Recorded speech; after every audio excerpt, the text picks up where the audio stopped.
So my name is Nidhi Arora, and I have been teaching Spanish informally from last, more than 10 years. I started teaching Spanish in 2011, and slowly, I began as a part-time Spanish trainer at various places, and then eventually I moved. I finished after finishing my master's. I started as a corporate trainer in various companies, freelancing, translations, interpretations, little bit of everything I tried. Eventually, I found out my calling in teaching. So I started as a formal assistant professor, visiting professor actually in Amity University, and then I started teaching international curriculum. And 2016 was my first year of teaching, formal teaching. But as I said, I started teaching in 2011. Currently, I cater to international curriculum in my current organization, and it's an international school, and it has Cambridge Assessment International Education Board. Affiliated by University of Cambridge, and then I am also catering to international diploma program to grade 11 and 12. A very warm welcome once again. So, in as you know, the topic for today is importance of learning Spanish in India, and being a learner and a lifelong learner, I may call myself. And there are a lot of things I would like to share with all of you. So let's begin. All right. So first of all, why choose Spanish out of all the languages we have with us? So, as you can see in the map, so these are all countries where Spanish is spoken. This is like more than 20 countries across the world, majorly in South America, a part of US and Spain, of course, being the main country, and then Mexico, and as all these South American countries have Spanish as their official language, which is a very good number of Spanish speakers.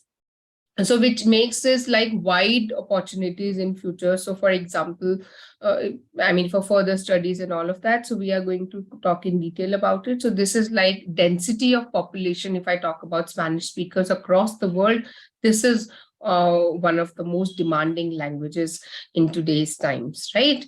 All right, so now I would move to the next thing. Why? Like if I talk about US only, more than 45% of US population is already Spanish speaking.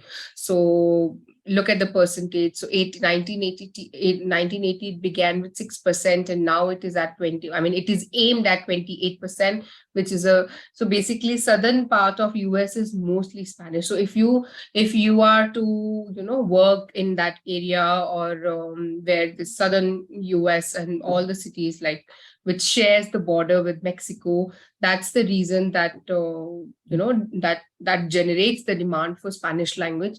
I'm just talking about US. Before that, I was talking about across the world. This is just only US. So most of the time what happens is, if you are staying there, and if you want to apply for a course towards that side, so you will find your comfort there as well. And being bilingual anyways, it's a very good advantage, right? Okay, so next I would like to talk about more details. What are the other things which makes you feel that, okay, I should be doing Spanish in my career? So basically, worldwide Spanish-speaking population, and this is the mother tongue of 21 countries, official language of 4 continents. So in this infographic, you can see the percentage as well, right? And so that we know that this is how these are the numbers which give us the correct data. Okay, this is why, for example, you're going for any higher studies in Spain or any other countries out of these, so it becomes very easier for us to survive there, right? And then when I talk about other things like new trades, new companies are coming. Like for example, if I just talk about India, in India there are many companies they are ready to take initiatives to begin, because we have our government has decreased a lot of paperwork across the world. so that we can thrive on our trade and business and commercial areas, right? So it makes us more easy to find an employment opportunity within that sector. Okay, so this is something which has increase the chances of getting an employment in. So for example, any company from Cuba or maybe Costa Rica or maybe Spain itself, they want to come here. Before that, it was very, there were a lot of layers to start any agreement or any trade in any business in India. But these days it has become very easy, which saves a lot of thing and importance, as the topic is all about today, right?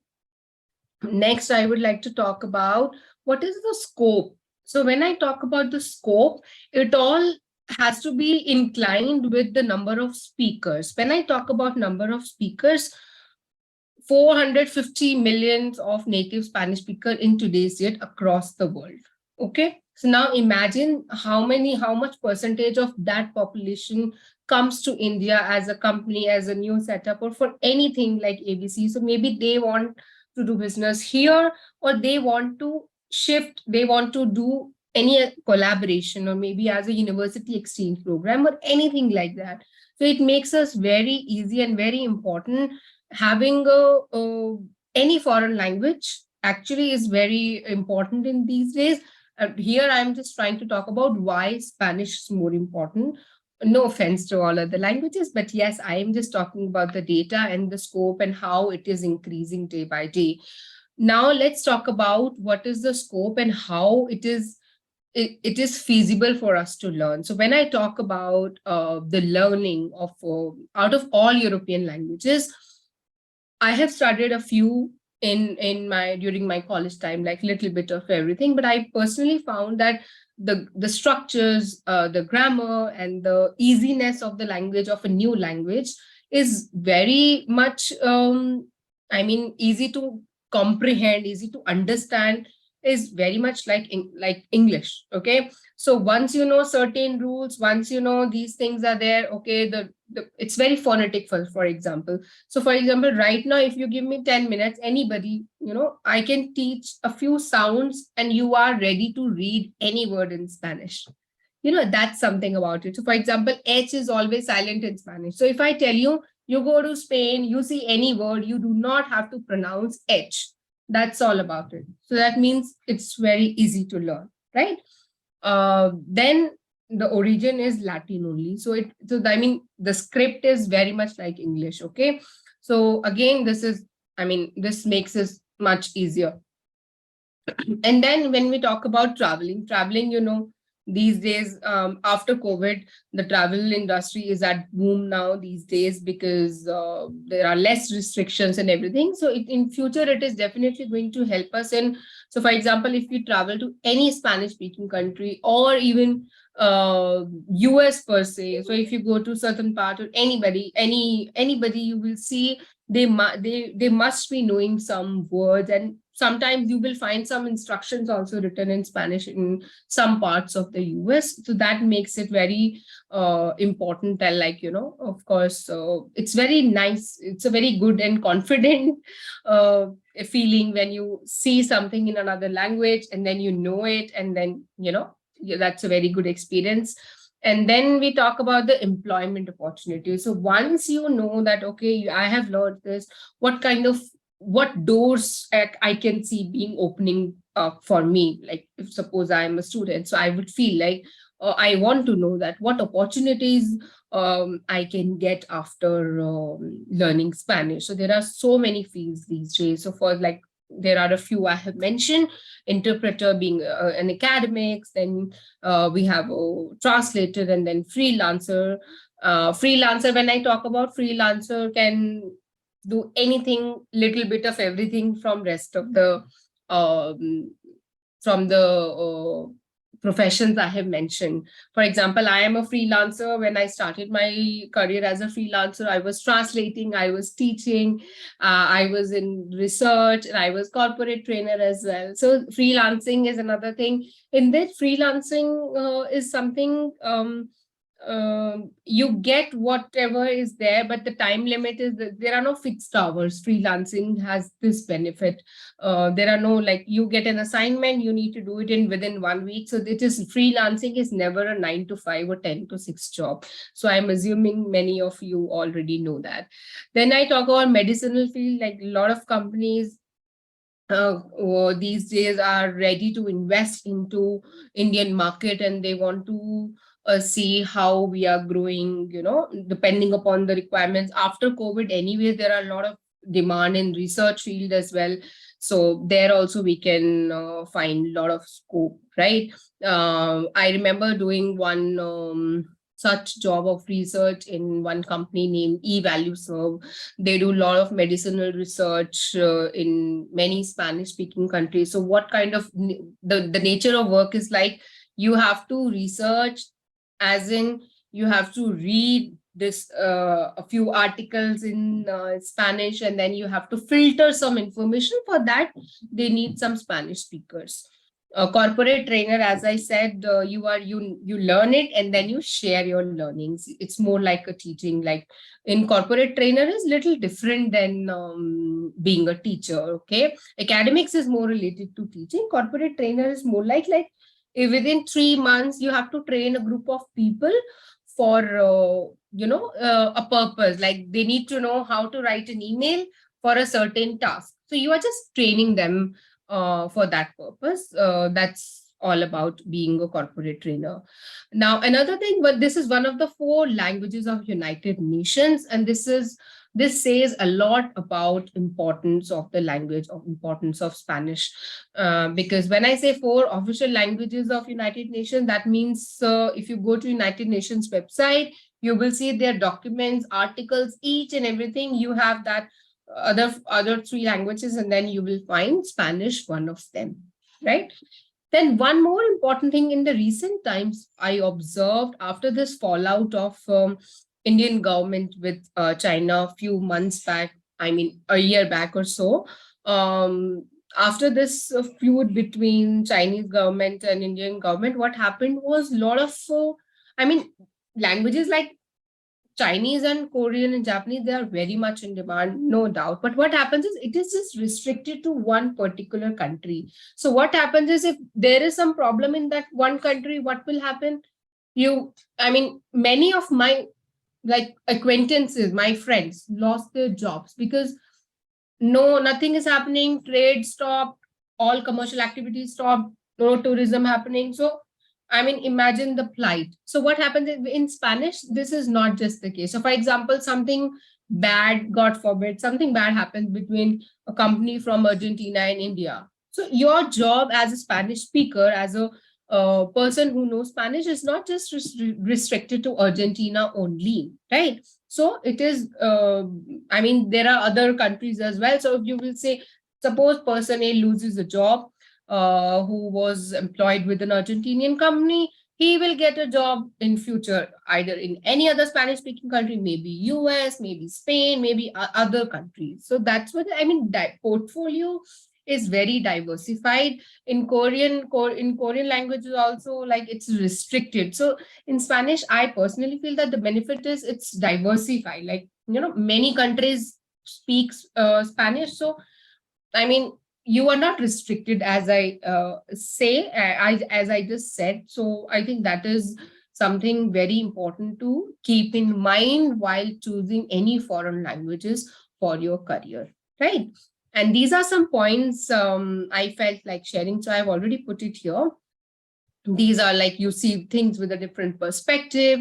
You can master multitasking, have a better memory, because what happens is, one more thing I have observed while learning Spanish was some of the words were very interesting. Like, as I said a few minutes back, H is silent in Spanish. So what happens is, H is silent. So hospital. If I you know the rule, H is silent. So you would understand. Okay, hospital is hospital. It's very beautiful language as well. So, and then you keep your memory very well. That's what I have observed, that this happens.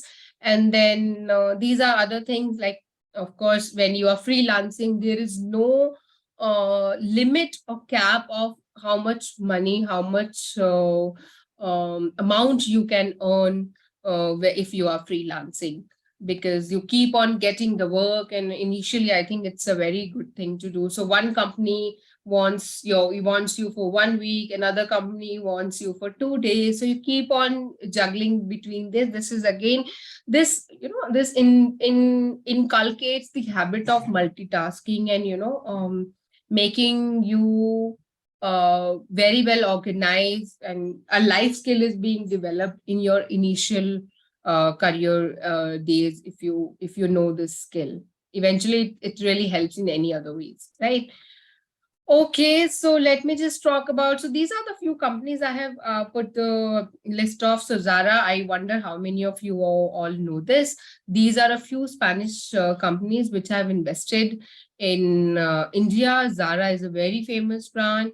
And then we have Santander and all of these. So they have different sectors. So imagine their brand value. And then now it is, I mean, the percentage of their investment keeps on increasing as the demand increases. Because I remember I was reading in a newspaper, Zara has also opened they keep on opening their new stores. And this is, I mean, depending upon the demand, these all companies have already thought of how they want to expand. Because what happens is, if I go back to the beginning of the session when I started talking about the free trade, less paperwork means they find it very seamless to work in India. And then again, the dollar rate and the euro rate makes it a little, it's cheap for them, if I put it in very simpler words. So yeah, that's about the trade sector.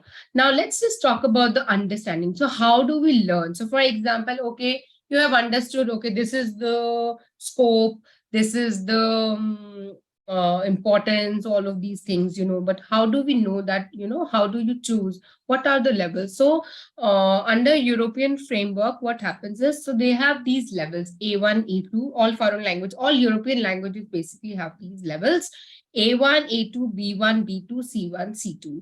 So basically we start with A1 and then we have A2. In A1, you just learn how to talk in simpler language, like greetings, greet each other, and then have a simple present tense conversation. How are you? What are you doing? What profession you are in? What do you like to do in your free time? These are the topics usually come in A1. And as we progress, they keep on increasing. So in C1, if I talk about, according to the difficulty level, the course develops, the grammar develops, and the vocabulary also expands. So for example, you learned two topics or three topics in A1 level. In A2, you will learn 3 more. In B1, you will learn 4 more.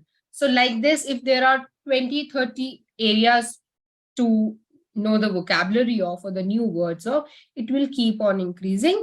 Usually it is recommended you once for getting a job, many companies or colleges or wherever you want to go as a Spanish trainer or any profession you would like to choose.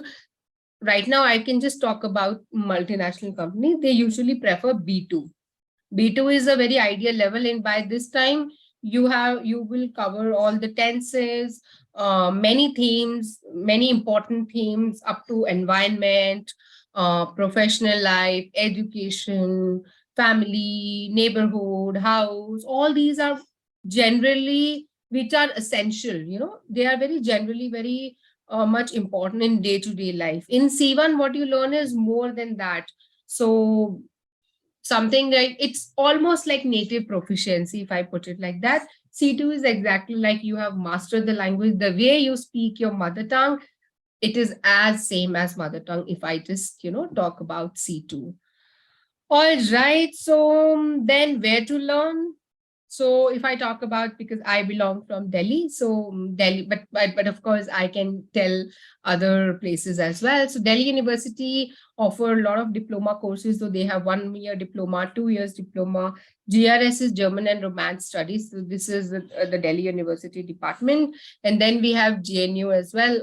I haven't mentioned, I'm sorry, but I can just tell you Jawaharlal Nehru University, where it offers bachelor's and master's in many foreign languages. And then we have private institutes as well. Like Institute of Spanish Studies, I must tell you, it is in Bangalore. Instituto España is in Mumbai and Delhi as well. Instituto Cervantes is across India. I believe that because in Delhi I know, in Mumbai I know, in a few more cities. IFLO is Hyderabad. IFLO is one university, English and Foreign Language University. It is based in Hyderabad. So these are the few places. If anybody wants to get in touch with me, or maybe they can of course you browse and then figure out where they teach Spanish. All right, this comes to the end of the session. Thank you very much for your time, and I hope you all have liked the session. And with all humility, I would like to thank for the opportunity given to me. Thank you very much. Shall we go ahead with the questions? Yes, ma'am. Thanks, Ms. Nidhi. It was a very informative session, and I have learned a lot through this. Means like, I've kind of understood more about Spanish now and the importance of it. So here are some questions lined up. I'll go one by one, though you have covered most of them already in your talk. The first question goes like this. How did you get the desire to become a teacher of Spanish as a foreign language? Okay, thank you for the question. I think what happens is there is something you have to find your calling from within, what you enjoy the most. As I told you, after my master's, I was juggling between a few jobs. I was doing corporates and freelancing and translating. But every 2 months, I was feeling, I'm not enjoying it. I'm not happy, but I'm liking it. I'm liking the job. But after 3 months, it used to get monotonous for me. And there were other people, my friends, my colleagues, they were enjoying it, it was good for them. But I found, and I had started teaching from my first year of Spanish only, like when I started to learn. And then I feel like if I'm not enjoying my work, that means I will not give my 100% to it. So eventually I moved to the university where I was teaching, Amity University, Noida. And then it's been 7 years now. 2015 was my first year of official teaching, and now it's 2023, and I'm still enjoying it and very happy teaching people, because I think it's a very gratifying feeling. You have learned something, and it's a very nice feeling. I'll tell you the other day what happened. One of my students 2 years back went to Spain for summer vacation, and she hugged me after summer vacation, and she was like, "Ma'am, whatever you taught, I use most of it in my travel, in trains, in market." So I felt like I must be doing something right. So that comes, yeah. Yeah, so she might have acted as a tour guide for her own family then. Exactly. And the parents were very happy and surprised, and they thanked me. Now, that feeling is priceless. That doesn't come that would not have come if I was working somewhere. It is for me. So a person has to find their own calling. If your job, whatever you are doing, is not making you happy, it is not going to be there for you in the long run. That's what I feel. Absolutely, yeah. I agree. Can I request you to close the PPT and expand your camera screen, please? I will do that.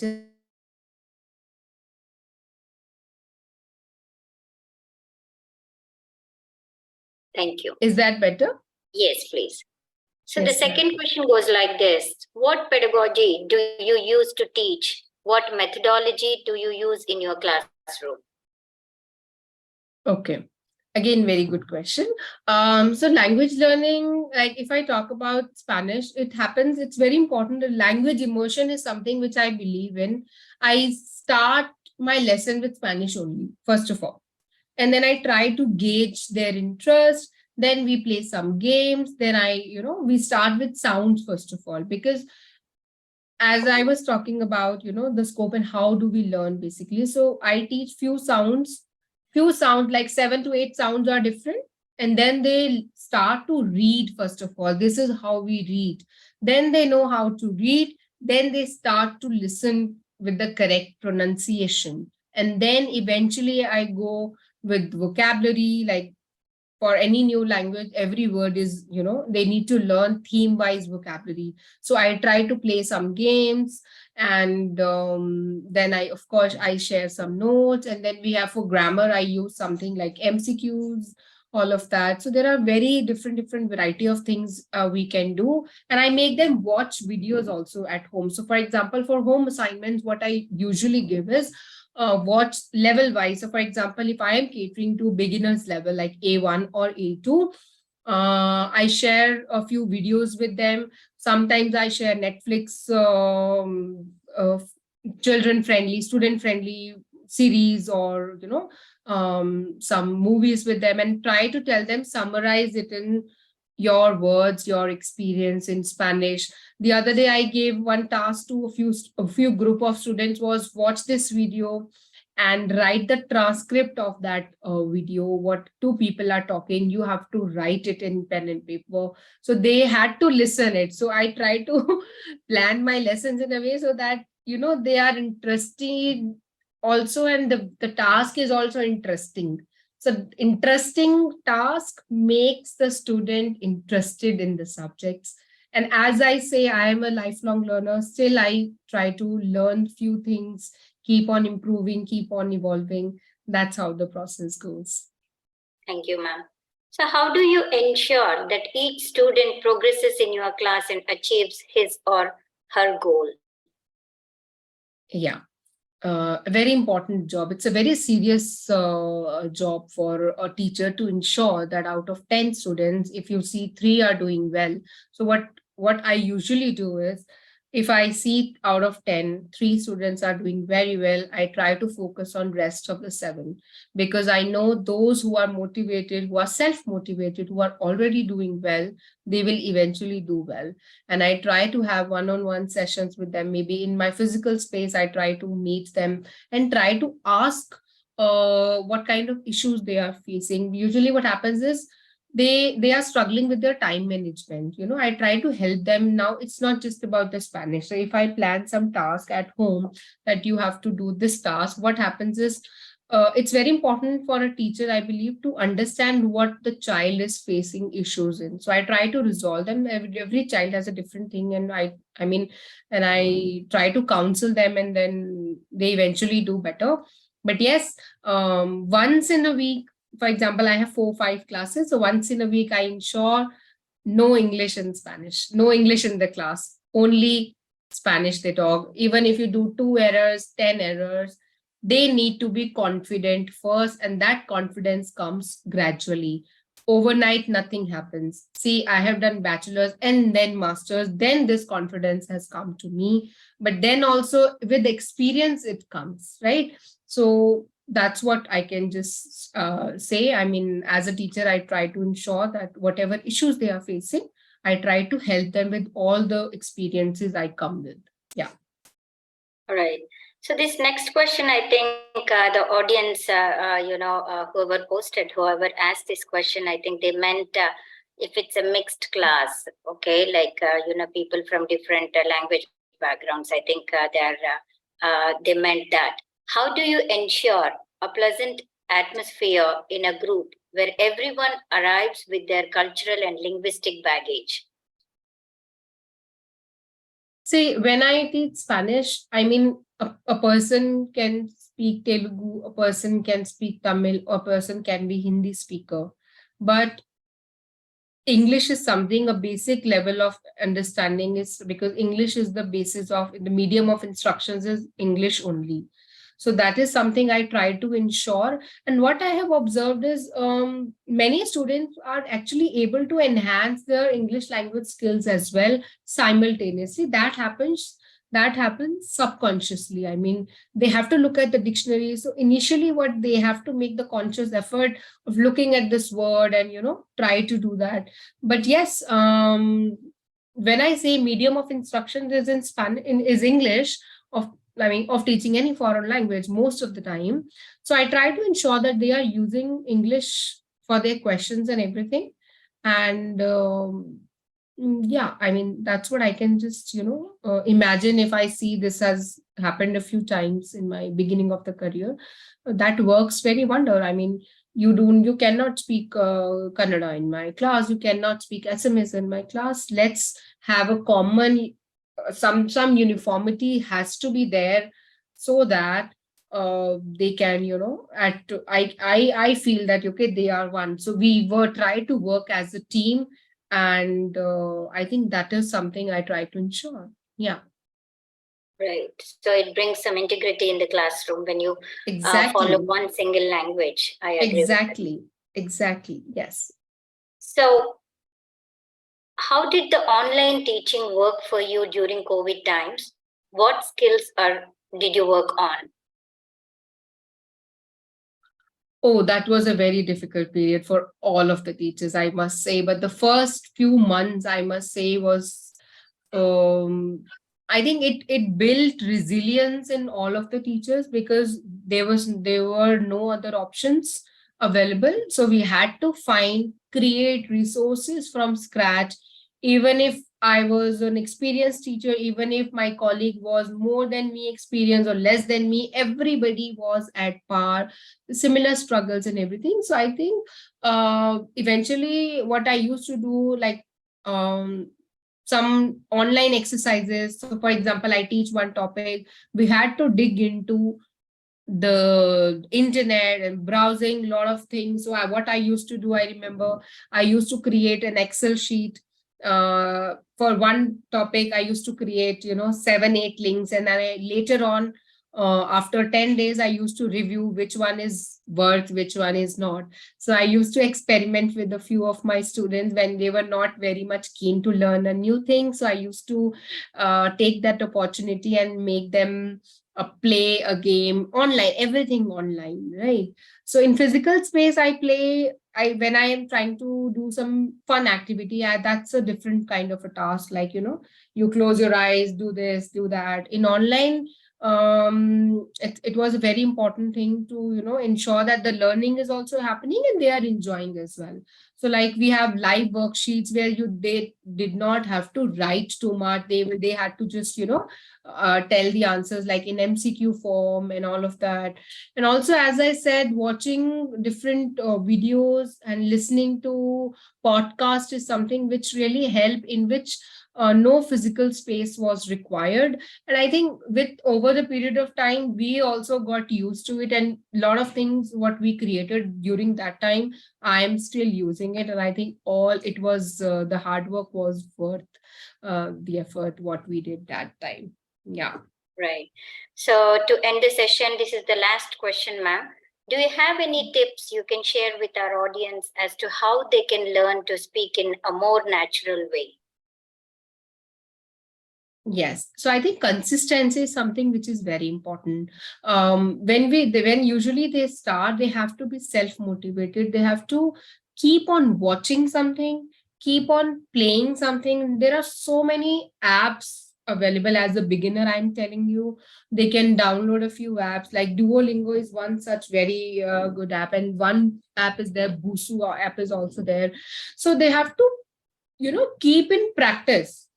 There will be excuses of not doing something, there will be reasons of doing something. You have to tell yourself, nobody is at home and I'm not doing it. So, nobody is at home, with whom do I talk? There are so many things. You can just record a video and present something and show it to the trainer who is training you. And I'm very sure all the teachers who train students or teach students, they will be more than happy to give feedback. So I think very important is the consistency. You keep consistency in your mind, that okay, I have to do it every time. It is not a pen and paper task, every day.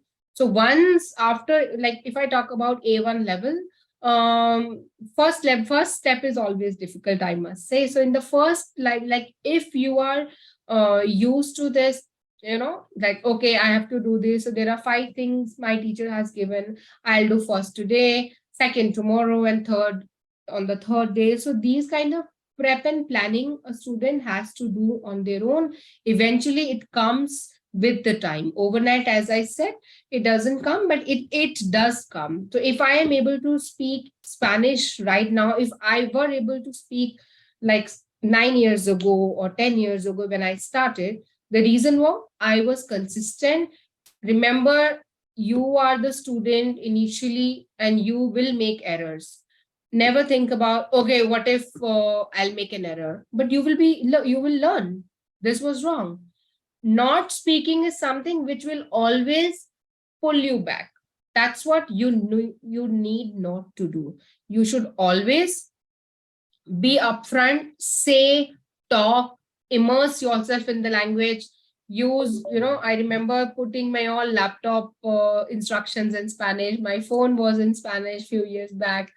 And I was like, oh my God. So when your phone is in Spanish, so you see settings also written in Spanish, your screen interface, everything is in Spanish. See, these are the things you try to be creative, and still it will not lose touch. I mean, you will not lose touch with the language this way. So these are few of the things, and then you feel confident gradually. Thank you, ma'am. School Journal of Thank you. Education and schoolreformer.com. Thank you for the talk and for patiently answering all the questions. We also thank the audience for participating in the event. We will end the session now, ma'am. Thank you. Thank you, ma'am. Thank you. Thank you for having me.